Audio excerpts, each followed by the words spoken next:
All right, back with Springfield's Morning News. I'm Greg Bishop on 92.7 WMAY, Springfield's News and Talk. Let's talk about heated and divisive political rhetoric as we head towards the November election. And it's going to be an interesting one, especially with some of the lines that are being drawn here and some of the words that are being spoken by those seeking higher office. And those who are currently in office or who are looking to maintain control of Congress, for instance. So I want to get your thoughts on some of this. Of course, we've got a variety of different voices here that we're going to hear from, but to hear from you on how we try to pull back from this type of rhetoric. And again, 217-629-7970. That's the phone number for you to chime in here on Springfield's Morning News, 217-629-7970. Let's hear from President Joe Biden last week during a political rally, just briefly mentioning here what he thinks about a certain class of Republicans that he labels. I don't respect these MAGA Republicans. I don't respect these MAGA Republicans. So he doesn't respect these MAGA Republicans, the president says. And then he apparently went on to talk about how some of the Republicans are, what did he call, semi-fascist? So again, here's President Joe Biden reacting to a question about what he meant by calling some Republicans semi-fascist. What do you mean by semi-fascism, sir? In December, you will... You know what I mean. What do you mean by semi-fascism, sir? In December, you will... You know what I mean. So he says, you know what I mean. So again, some of this very divisive rhetoric being used, not just by President Joe Biden, but you've also got the New York governor, Kathy Hochul. She as well has been pretty divisive in her rhetoric, and here's what she had to say recently about Republicans in New York City and New York State. And we're here to say that the era of Trump and Zelen and Molinaro, just jump on a bus and head down to Florida where you belong, okay? Get out of town. Get out of town. Because you don't represent our values. You are not New Yorkers. So, again, Kathy Hochul was not elected governor. She became governor because of the former governor, Andrew Cuomo, essentially being ejected out of there. So she's looking to actually be elected, and she's going up against a Republican, Lee Zelen. 217-629-7970 is the phone number. Good morning. Your thoughts? Good morning, Greg. Hey. You know, as I listen to Lori Lightfoot blame racism and the governor trying to say whatever he wants to, the president saying the kinds of hateful things that he's saying, and they want to know where all the violence is coming from. Well, it starts with our leadership. They have done nothing but fight with each other and blame each other, and then say that all cops are racist. Well, it creates a dividing line, and that came from the top. The president's a good example of it. The governor's a good example of it. The mayor's a good example of it. I don't care if you're a Republican or a Democrat. If you don't figure out a way to start getting along, the people below you are going to do the same thing. They're not going to get along. Well, and not just people below you, but people that you have a difference of opinion with, right? I mean, how can we have an honest dialogue if you're going to be calling people, semi-fascists, for instance? Sure. It started years ago when people said, you have to respect me. But the problem is that they weren't respecting you.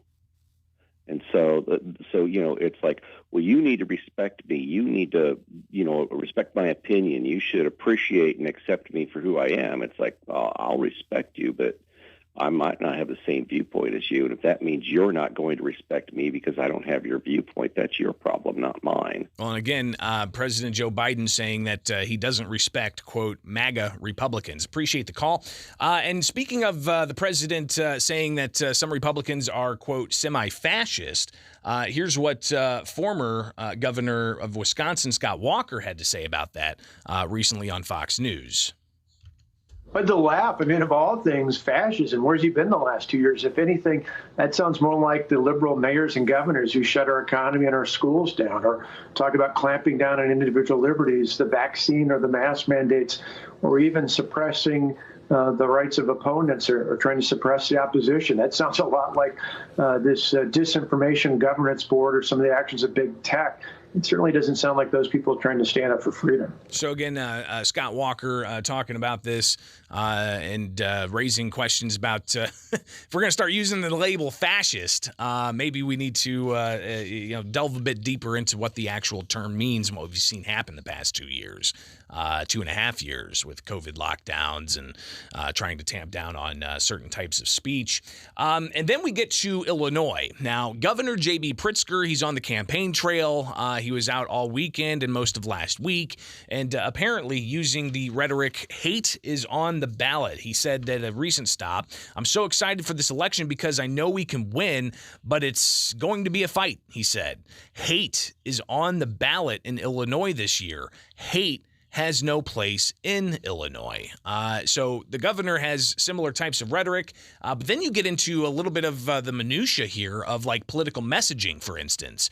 You've heard about this and you've likely seen it if you're watching TV or online streaming content, an ad from people who play by the rules pack. And it's critical of Democrats, and in particular what they called the Summer of Joy out of Chicago, and highlighting how it's not been joyful in Chicago, that crime's through the roof, and things possibly could get worse with prosecutors raising issue with the issue of no cash bail that's set to start January 1st if nothing's done to reverse that. But apparently it showed a picture of Chicago Mayor Lori Lightfoot, and Lightfoot reacted to that picture being shown, and here's what she had to say at a recent news conference where Lori Lightfoot was asked about the coloration of that particular political ad. Here she is. But to use the oldest racist tropes that there are to make the scary black woman even blacker, to show scary black men on TV, and to say to the suburbs, i.e. the white people, you don't want this coming to your town, so vote for Darren Bailey. That is the height of racism and cynicism, and we don't need it anywhere, certainly not in our politics, and we definitely don't mean it if we're going to try to bring people together and solve problems. I believe very strongly in regionalism. I have done that from the very beginning of my administration. We have so many things that we can work on together: transportation, water policy, the environment, and of course, public safety. But an ad like that is so offensive, it shouldn't even be part of the public discourse. They claim that they didn't alter anything, and that video is all from Chicago. They got that video from news stations. We can prove that that's not true. So again, Mayor Lori Lightfoot reacting to that, the kind of saying that there's a racist dog whistle in that ad. But apparently the ad just merely used some kind of graphics package that kind of darkens everything, right? I mean, when you look at political ads and you start unpacking political ads, you can see that it's best to put somebody in a negative light by taking a photo of them upwards and getting their, showing their nostrils, or putting them next to somebody else and maybe darkening a bit and some film scratches on it to make it look somewhat sinister and so on. But for Lightfoot to say that simply having a representation of her as a darker-skinned individual raised a substantial fear in people. Democratic State Representative Lashawn Ford, a black man, reacted to Lightfoot making that assumption that the darker your skin color is, the more scary you are. Lashawn Ford, as a darker-skinned black man, appeared with WIND's Dan Proft and Amy Jacobson last week, and here was his reaction to Lightfoot's assertion that you're somehow scarier if you're a darker-skinned person. But you don't come out against the color of your skin when it could really make person that color be offended. I mean, the color that you had her in is just a little shade darker than me. And so we cannot play, even if you are offended, you have to have thicker skin to avoid that issue. Yeah. Well, do you think you just can't do it? Yeah, yeah. Do you think So again, that was Lashawn Ford speaking to Dan Proft and Amy Jacobson last week. saying that it's a horrible assertion to make that the darker your skin, the somehow scarier you are, and saying that that's not the hill that anybody should die on. So all of this compounding to, I think, in a way, backfire a bit. And how I see this possibly backfiring is recently on the Joe Rogan Experience, a very popular podcast. Joe Rogan had on Aaron Rodgers, NFL quarterback who's sparked controversy. And they talked a bit about what's going on politically and how exactly we can somehow rebound from this. No one who is alive today had ever experienced a true pandemic. And I'm hoping that now that this is over, people are going to, recognize that some serious errors were made and not repeat those. That's the best you can get out of it. So what do you tell those people? Vote Republican.